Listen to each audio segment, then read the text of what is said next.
Hi students, unit है kinematics, chapter है motion in A plane यानी कि वेक्टर्स।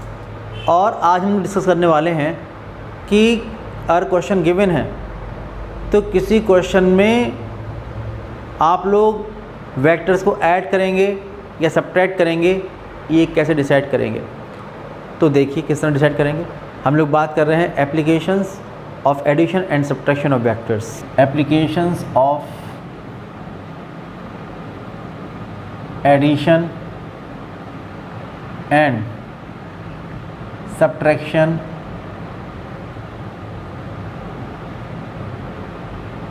Of vectors. समझिए, देखिए एग्जाम्पल के फॉर्म में बता रहा हूँ। एग्जाम्पल वन ये है, सपोज़ कि हम डायरेक्शन जो बना रहे हैं वो डायरेक्शन बना रहे हैं इस तरह से। सपोज़ ये प्लेन है, इस प्लेन में ये है नॉर्थ, ये है साउथ, ये है ईस्ट, ये है वेस्ट, ये है डाउन और ये है अप।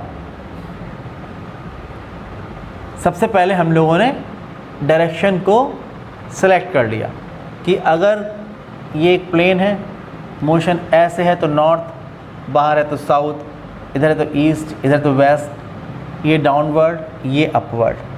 अब क्वेश्चन ये है कि सपोज़ रेन, बारिश हो रही है कहीं पर और बारिश हो रही है,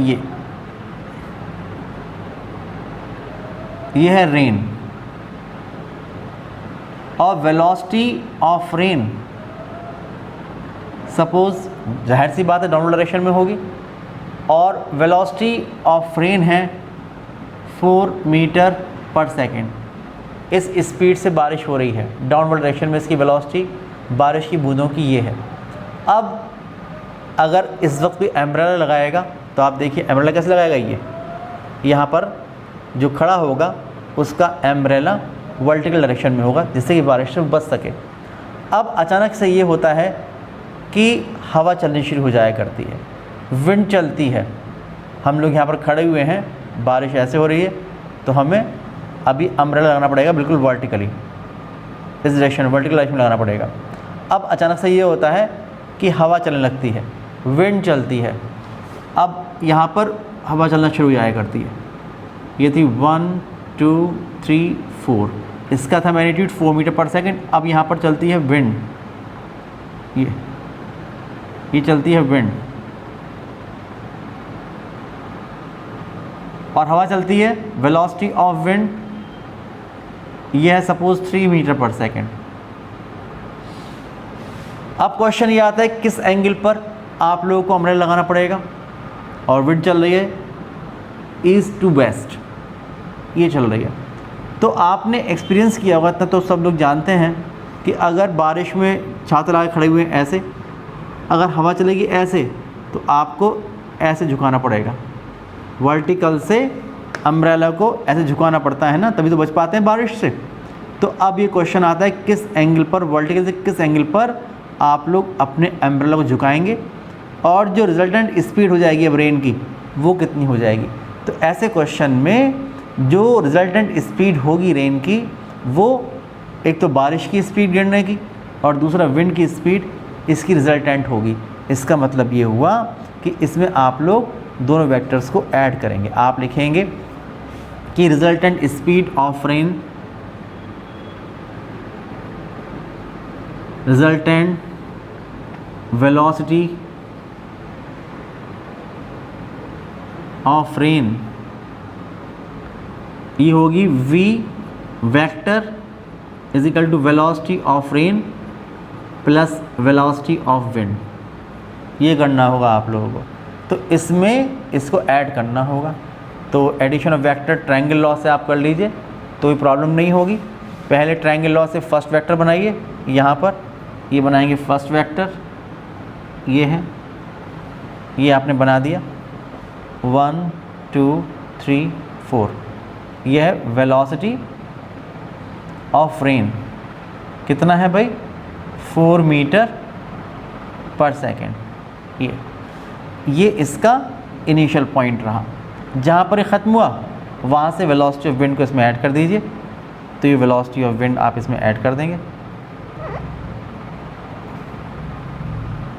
1 2 3, ये होगी वेलोसिटी ऑफ विंड। कितना है?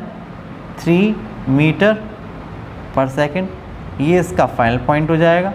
अब आप लोग इनिशियल टू फाइनल ज्वाइन करेंगे तो आप देखेंगे कि इनिशियल टू फाइनल ज्वाइन करते ट्रायंगल में क्या होता है कि एक साइड ट्रायंगल की ये, एक साइड ये, तो रिवर्स ऑर्डर में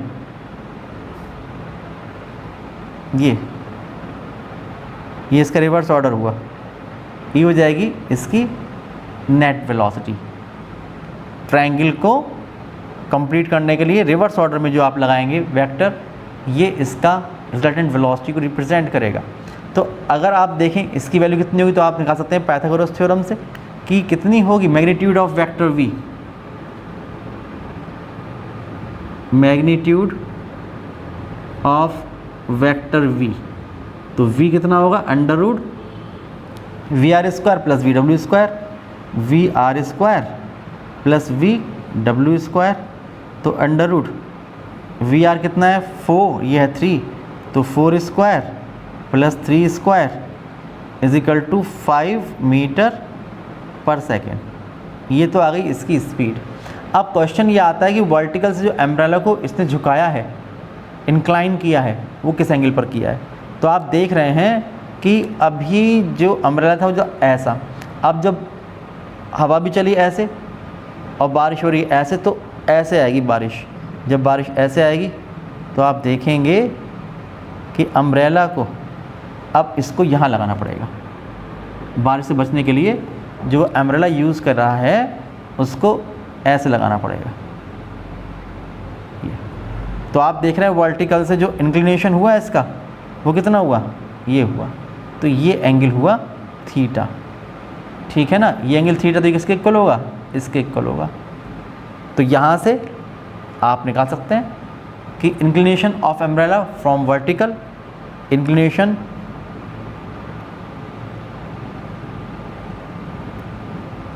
theta from vertical,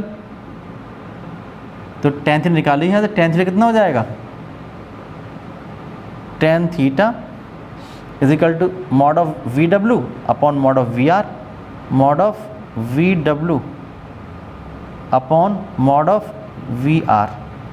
mod of V W कितना है? 3, ये है 4, तो 3 अपॉन 4 इज इक्वल टू 0.75। ये tan थीटा आ जाएगा। तो theta is equal to tan inverse 0.75, ये हो जाएगा। तो 37 डिग्री, 37 डिग्री पर अम्ब्रेला को इंक्लाइन करना पड़ेगा अगर आप बारिश से बचना चाहते हैं तो इस तरह क्वेश्चन हम लोग ऐसे सॉल्व करेंगे। देखिए नेक्स्ट क्वेश्चन है, वो बेस्ड है रिलेटिव वेलोसिटी कॉन्सेप्ट पर। एग्जाम्पल 2, एग्जाम्पल से बता रहा हूँ और यह है रिलेटिव वेलोसिटी पर based. Relative velocity, motion in one dimension में मैंने जिक्र किया था रिलेटिव वेलोसिटी का, आपको ध्यान होगा। क्वेश्चन ऐसे ही बता रहा हूँ जिससे कि कभी कभी आप समझ नहीं पाते कि इसमें क्या करना है कौन से क्वेश्चन में, तो इसलिए आप समझ जाएं, इसलिए इस तरह क्वेश्चन ही करा रहा हूँ। आप देखिए डायरेक्शन यही लेंगे हम लोग, जो डायरेक्शन मैंने यहाँ पर ली थी कि इस प्लेन में यह है नॉर्थ, यह है साउथ, यह है ईस्ट, यह है वेस्ट, ये वाला प्लेन है, यह है डाउनवर्ड और यह है अपवर्ड। ये डायरेक्शन ली हुई है, ठीक है। ऐसे एग्जाम्पल ले रहे हैं समझने के लिए कि अब ये हुआ कि बारिश हो रही है तो velocity of rain is 4 metre per second.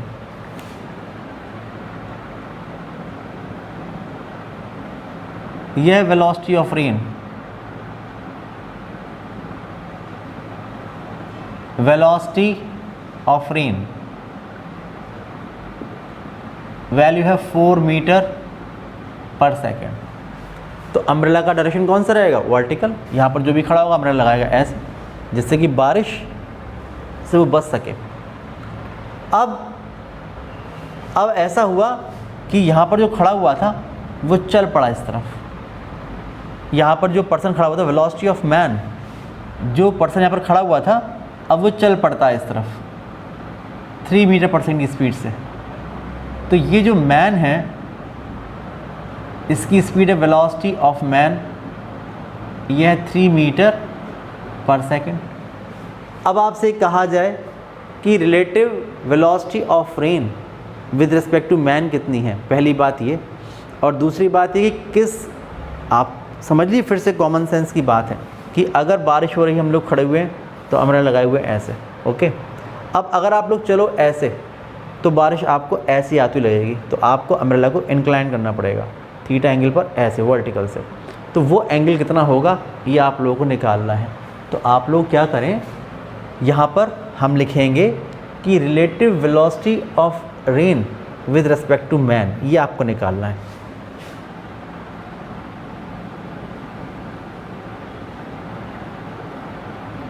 Relative velocity of rain with respect to man, तो velocity of rain with respect to man ये निकालना है। मैंने आप लोगों को बताया था मोशन इन 1 डायमेंशन में कि जिसके रिस्पेक्ट में वेलोसिटी देखी जाती है उसकी वेलोसिटी 0 कर देना चाहिए, और वही ऑपरेशन दूसरी वेलोसिटी में करना चाहिए। जैसे कि अगर आप देखिए कि विद रिस्पेक्ट टू मैन देख रहे हैं हम लोग, अगर रेन की velocity with respect to man देख रहे हैं तो आपको इसकी स्पीड 0 करनी पड़ेगी। तो क्या करना पड़ेगा, इसमें से वीएम सब्ट्रैक्ट करना पड़ेगा। तो इसमें से भी आप वीएम सब्ट्रैक्ट करेंगे तो क्या होगा कि velocity of rain minus velocity of man. तो यहाँ पर तो एडिशन का लॉ लग रहा था और यहाँ पर सब्ट्रैक्शन का लगेगा। अगर हम लोग रेन की वेलोसिटी में से मैन की वेलोसिटी सब्ट्रैक्ट कर देंगे तो फिर relative velocity of rain with respect to man आ जाएगी, और जब आप फिगर बना लेंगे तो उसी फिगर से कितने एंगल पर हम लोग अम्ब्रेला को इंक्लाइन करेंगे वर्टिकल से, ये भी आप निकाल सकते हैं। देखिए एक जैसे क्वेश्चन है इसलिए करा रहा हूँ, समझ में आ जाए बात, डिफरेंस समझ में आ जाए इसलिए करा रहा हूँ। देखिए क्या होगा कि अब हम लोगों को निकालना है V R minus V M. तो या तो आप लोग ये समझिए कि इसका मतलब है V R plus minus V M, तो आप पहले माइनस वी एम को ऑब्टेन करें और उसके बाद इसमें ऐड कर दें तो आएगा, ठीक है ना। क्या करें कि ये वेलोसिटी ऑफ रेन और इसमें इसको उल्टा करके यहाँ पर ऐड कर दें, ये आ जाएगा, फिगर ऐसी आ जाएगी, ये आएगी वी आर और ये आएगा माइनस वी एम, और ऐसे ऐड कर देंगे, ठीक है। या तो ऐसे आएगी।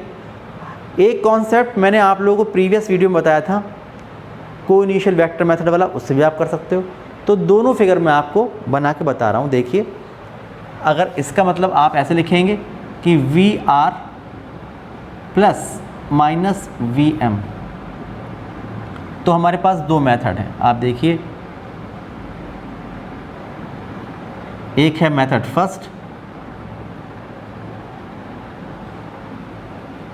एक है मेथड सेकंड।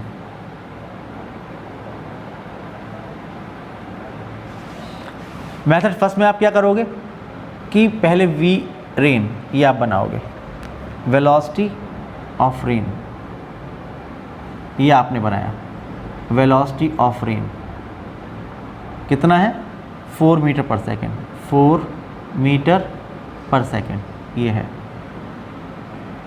1 2 3 4, ओके। और ये रहा इसका इनिशियल पॉइंट। उसके बाद जहाँ पर ख़त्म हुआ वहाँ से इसको उल्टा कीजिए, अपोजिट वेक्टर इसका माइनस वी एम किस तरफ होगा, इस डायरेक्शन में, मैग्नीट्यूड यही होगा, तो हो जाएगा ये होगा माइनस वी एम वेक्टर और इसकी value 3 metre per second, okay. ये होगा और ये होगा इसका फाइनल पॉइंट, ये होगा इसका फाइनल पॉइंट। उसके बाद ट्रायंगल लॉ से आप जानते हैं, इनिशियल को फाइनल से ज्वाइन करिए ये, और एरो लगाइए इस तरफ, तो ये आ जाएगा V R minus V M. तो ये आएगा velocity of rain with respect to man. ये आएगा कितना होगा, ये होगा V R minus V M, ये होगा। अगर इसका आप मॉड निकालेंगे तो ये 4, ये 3, तो ये नेचुरल सी बात है 5 आएगा। और ऐसे ही आप देखिए कि जो अम्ब्रेला का इंक्लिनेशन रहेगा वर्टिकल से, क्योंकि अम्ब्रेला आप ये रखोगे, फिर ये रखोगे अम्ब्रेला, तो वर्टिकल से जो इंक्लिनेशन रहेगा वो कौन सा रहेगा, ये रहेगा। अगर ये एंगल थीटा है तो आप देखिए ये एंगल भी थीटा होगा, निकाल सकते हैं आप लोग। अगर आप लोग एक और मेथड मैंने बताया था उससे करना चाहें तो मैंने बताया था कि दोनों वेक्टर जो हैं वो एक ही पॉइंट से स्टार्ट कीजिए, को इनिशियल वेक्टर मेथड। दोनों वेक्टर को एक ही पॉइंट से स्टार्ट कर दीजिए। ये है वेलोसिटी ऑफ रेन और ये है वेलोसिटी ऑफ मैन।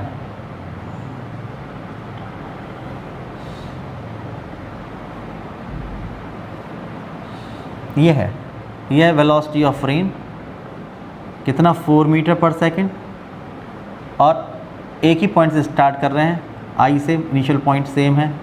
और ये है वेलोसिटी ऑफ मैन 1 2 3, ये हो जाएगा। ये है velocity of man is equal to 3 metre per second. अब दोनों के एरो हेड्स को ज्वाइन करिए, ये ज्वाइन करा आप लोगों ने एरो हेड्स को, और सब्ट्रैक्ट इसमें करना है, V R minus V M निकालना है, तो इसलिए एरो ये रहेगा।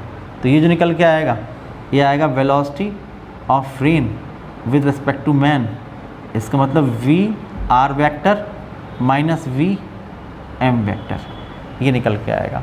और आप देख रहे हैं कि अम्ब्रेला अब ऐसे नहीं, आपको ऐसे रखना पड़ेगा ये, तो वर्टिकल से जो इंक्लिनेशन रहेगा वो रहेगा ये, इस तरह से आपको इंक्लाइन करना पड़ेगा ये। तो ये जो एंगल आएगा वो एंगल आएगा ये, ठीक है ना। तो कहीं से भी आप देख लीजिए, चाहे इस तरह समझ लीजिए, चाहे इस तरह समझ लीजिए।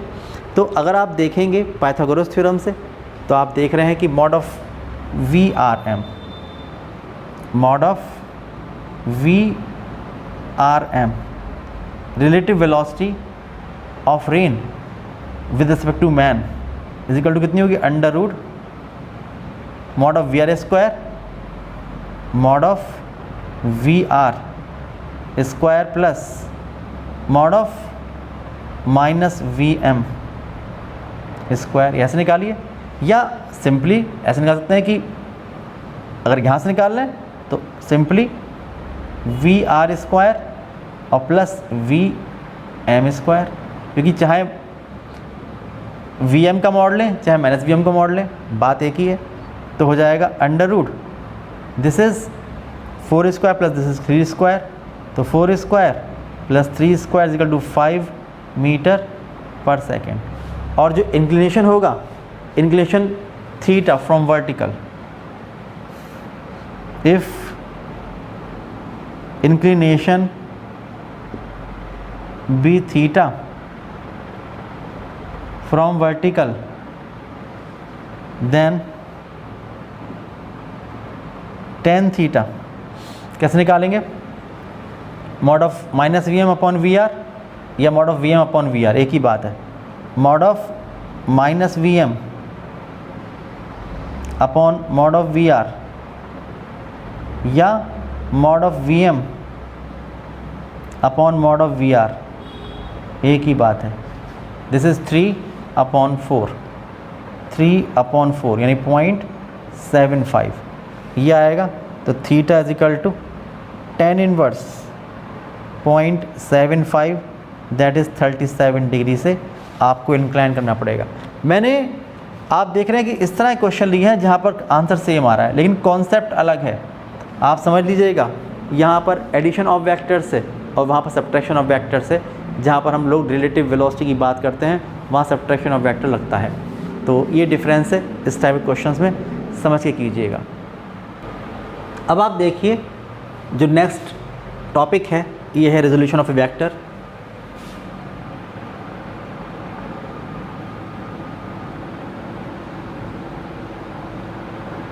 Of a vector. अब आप ये देखिए कि अगर कोई एक वेक्टर है आपके पास, ये वेक्टर है कोई आर, अगर मैं आपसे कहूं कि इस वेक्टर को आप लोग दो कंपोनेंट में डिवाइड कर दीजिए, एडिशन ऑफ वेक्टर्स का जो रिवर्स प्रोसेस है, वहाँ पर क्या था कि आप लोग एक वेक्टर ऑब्टेन करते थे दो या दो से ज़्यादा वेक्टर्स को ऐड करके। अब मेरे पास ये एक वेक्टर है, अब मैं आपसे कहूँ इसको दो वेक्टर्स में स्प्लिट कर दीजिए, तो आप कर सकते हैं। आप देखिए ट्रायंगल लॉ आपके पास है, तो आप कह सकते हैं कि अगर एक वेक्टर ये है वेक्टर ए और एक वेक्टर ये है वेक्टर बी, ट्रायंगल लॉ आपके दिमाग में है क्योंकि, तो आपने लिखा कि ये जो वेक्टर आर होगा ये होगा vector A plus vector B, तो vector R is equal to हो जाएगा vector A plus vector B. अब मैं आपसे कहूँ भाई थ्री वेक्टर्स में आप इसको स्प्लिट कर दीजिए, तो आप जानते हैं जो वेक्टर बी है इसको आप स्प्लिट कर सकते हैं दो वेक्टर्स में। अगर वेक्टर बी है तो आप देखिए कि ये वेक्टर, इसको मैंने इसको स्प्लिट कर रहा हूँ ना, तो ये वेक्टर v1 सपोज और ये वेक्टर v2। ऐसे देखिए समझिए कि इसको आप समझिए खाली एक वेक्टर गिवन है वेक्टर बी, तो आपने क्या किया इसको वेक्टर v1 में और वेक्टर v2 में ट्रायंगल लॉ से इसको स्प्लिट कर दिया। तो आप ये भी कह सकते हैं कि जो वेक्टर r है ये हो जाएगा वेक्टर a और जो लिखा है b ये होगा vector b1 plus vector b2। तो इस तरह से हम कर सकते हैं।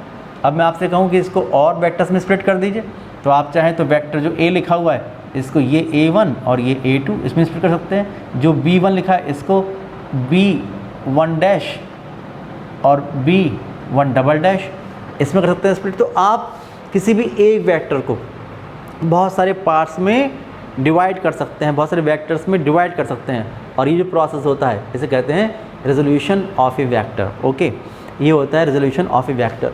और जो ये पार्ट करने पर, इसको डिवाइड करने पर मिलते हैं डिफरेंट पार्ट्स, ये होते हैं कंपोनेंट ऑफ वेक्टर्स। जो कंपोनेंट ऑफ वेक्टर्स होते हैं अगर उनको वेक्टर मेथड से हम ऐड कर दें, उनका अगर वेक्टर एडिशन कर दें, तो जो रिजल्टेंट वेक्टर आर है वो आप लोगों को मिल जाता है। तो ये इसका मतलब है रेजोल्यूशन ऑफ वेक्टर, मतलब ये हुआ कि एक वेक्टर को दो या दो से ज़्यादा वेक्टर्स में इस तरह से डिवाइड कर देना कि उन सब का रिजल्टेंट मिलाकर वही वेक्टर आर आप लोगों को मिल जाए, इसे कहते हैं रेजोल्यूशन ऑफ ए वेक्टर। और इस तरह से जो उसके पार्ट्स मिलते हैं जिनको ऐड करके फिर से वही वेक्टर मिल जाता है उसे कहते हैं कंपोनेंट ऑफ वेक्टर्स। ओके, ये होता है। अब अगर आपसे कहा जाए कि किसी भी एक वेक्टर को आप देखिए कि खाली ये वेक्टर आर है, तो ज़रूरी थोड़ा कि इसके दो पार्ट ए और बी हो सकते हैं, एक पार्ट ये हो सकता है कि वेक्टर सी ये हो डी ये हो। अगर ये वेक्टर आर लिखा है तो इसके ज़रूरी नहीं है कि वेक्टर ए और वेक्टर बी यही दो कंपोनेंट हो, कोई दूसरे वेक्टर वेक्टर सी और वेक्टर डी भी हो सकते हैं। जैसे आप जानते हैं 5, तो 5 का मतलब 1 + 4 भी हो सकता है और 3 + 2 भी हो सकता है, 0.5 + 4.5 भी हो सकता है। तो इसका मतलब ये हुआ कि किसी वेक्टर के जो कंपोनेंट होंगे ये फिक्स नहीं होते हैं कि वही दो कंपोनेंट जो आप बता रहे हो वही दो कंपोनेंट उसके हो सकते हैं। इसके लिए क्या करना चाहिए, अगर गिवन डायरेक्शन में आपसे कहा जाए, जैसे मैं आपसे कहूँ कि भाई ये वेक्टर आर, अब मैं दोबारा देखिए बात करता हूँ कि मेरे पास तो ये वेक्टर आर है, ये वेक्टर बना रहा हूँ फिर से, ये वेक्टर आर है, ये मैं आपसे कहूँ ये वेक्टर आर। अब मैं आपसे कहूँ कि भाई इसके कंपोनेंट करिए। अगर मैं आपसे कहूँ कि आप इस वेक्टर के दो कंपोनेंट कर दीजिए, ठीक है, एक कंपोनेंट तो आए इस डायरेक्शन में और एक कंपोनेंट आपको मिले सपोज़ इस डायरेक्शन में, ये कंपोनेंट करने हैं आप लोगों को, तो कैसे कर सकते हैं? तो आप लोग बस ये करेंगे कि इसका देखिए जो हेड है ये यहाँ से इसके पैरेलल आप एक लाइन ड्रॉ करेंगे इस डायरेक्शन के, ये, और इसके पैरेलल ये जो टेल है यहाँ से इसके पैरेलल जहाँ पर ये दोनों मिलेंगी आकर, तो आप देखेंगे ये वेक्टर जो होगा, एक वेक्टर ये होगा और एक वेक्टर ये होगा। सपोज़ ये वेक्टर है C और ये वेक्टर है D, तो आप देखें ट्रायंगल लॉ से जो वेक्टर R हो गया, ये कितना हो गया, vector C plus vector D, ये हो जाएगा। ठीक है, लेकिन आपके सिलेबस की बात है नहीं, हमारे सिलेबस की बात है कि कोई भी गिवन वेक्टर अगर है तो उसके रेक्टेंगुलर कंपोनेंट्स हम निकालना चाहते हैं। इसका मतलब ये हुआ कि components along X axis and Y axis. आप देखें कि rectangular components of a vector,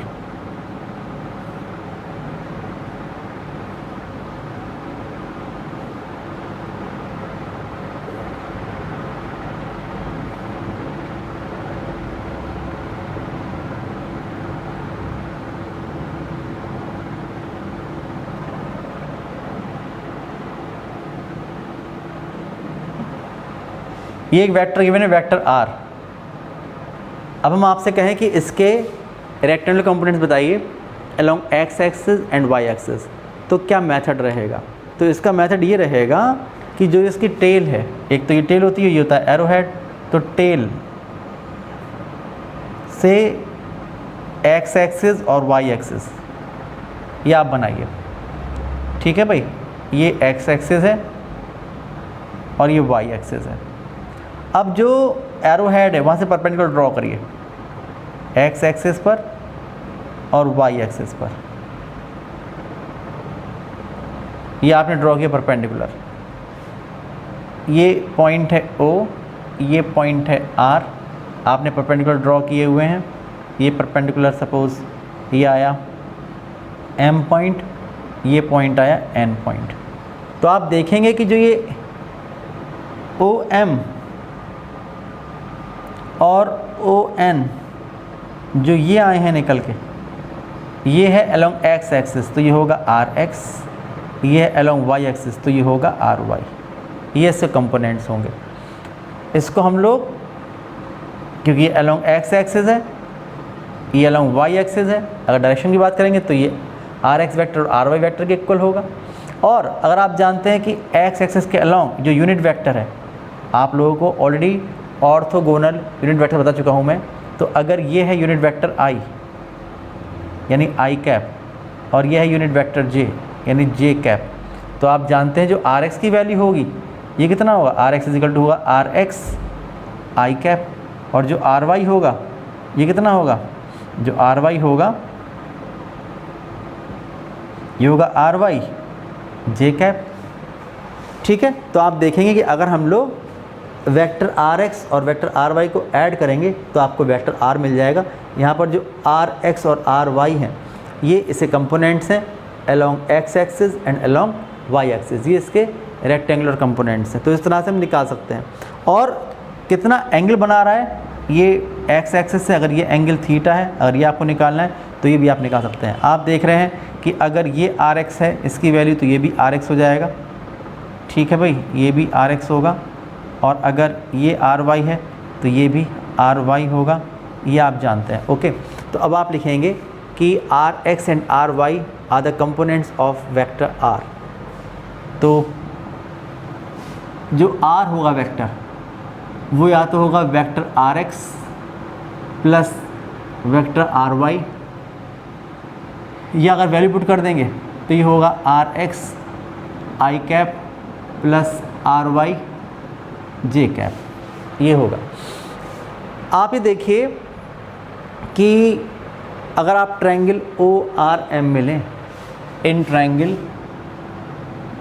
ORM, इसमें देखिए कि साइन थीटा और कॉस थीटा निकालिए। तो हम लोग क्या चाहते हैं, हम लोग चाहते हैं कि RX और RY जो कंपोनेंट आए हैं इसके, वो वेक्टर R के मॉड के टर्म में कितने होंगे ये आप निकालना चाहते हैं।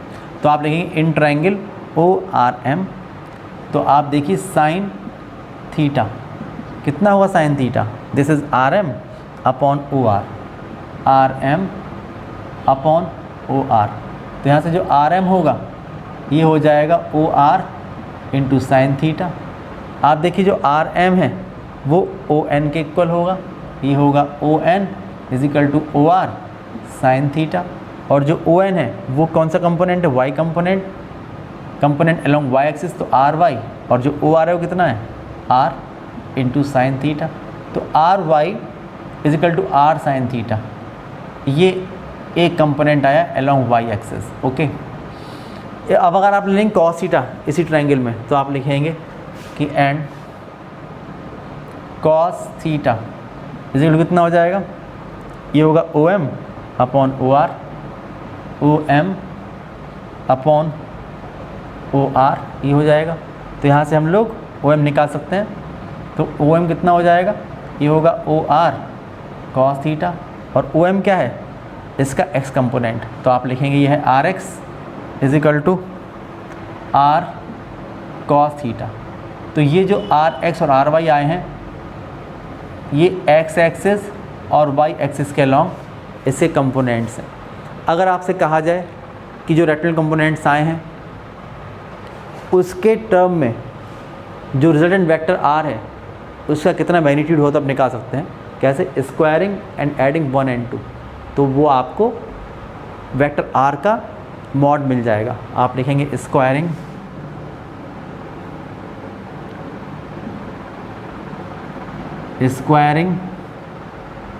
And adding 1 and 2 we get, तो हो जाएगा R X square plus R Y square is equal to, इसकी वैल्यू है आर कॉस थीटा इसका square plus R sine theta इसका square, R X square plus R Y square is equal to R square cos square theta plus R square sine square theta, तो R X square plus R Y square is equal to R square common लेंगे यहाँ से, तो cos square theta plus sine square theta ये हो जाए, लेकिन ये होता है 1, तो R X square plus R Y square is equal to R square multiplied by 1, तो R square is equal to R X square plus R Y square, तो मॉड ऑफ आर ये आ जाएगा मॉडुलस ऑफ वेक्टर आर, तो R is equal to होगा under root R X square plus R Y square, ये हो जाएगा equation number 3 ये हो जाएगी। अगर आप डिवाइड कर देंगे इक्वेशन नंबर 1 को 2 से, तो वो एंगल आ जाएगा जो बन रहा है एक्स एक्सिस से इस वेक्टर का, तो आप लिखेंगे कि if vector R makes an angle theta with positive x axis, then on dividing 1 by 2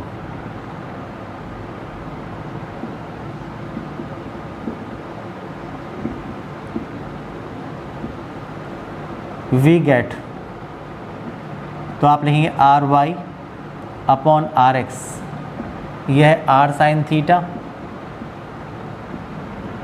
और अपॉन आर एक्स से आर कॉस थीटा,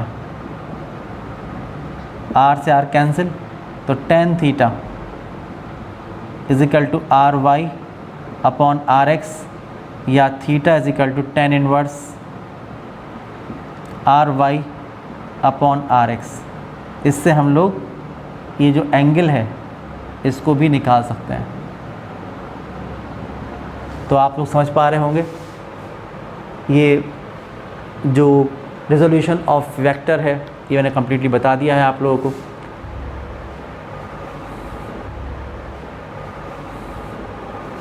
नेक्स्ट जो हमारा वीडियो होगा उसमें रिमेनिंग टॉपिक्स को डिस्कस करेंगे। तब तक के लिए बाय बाय।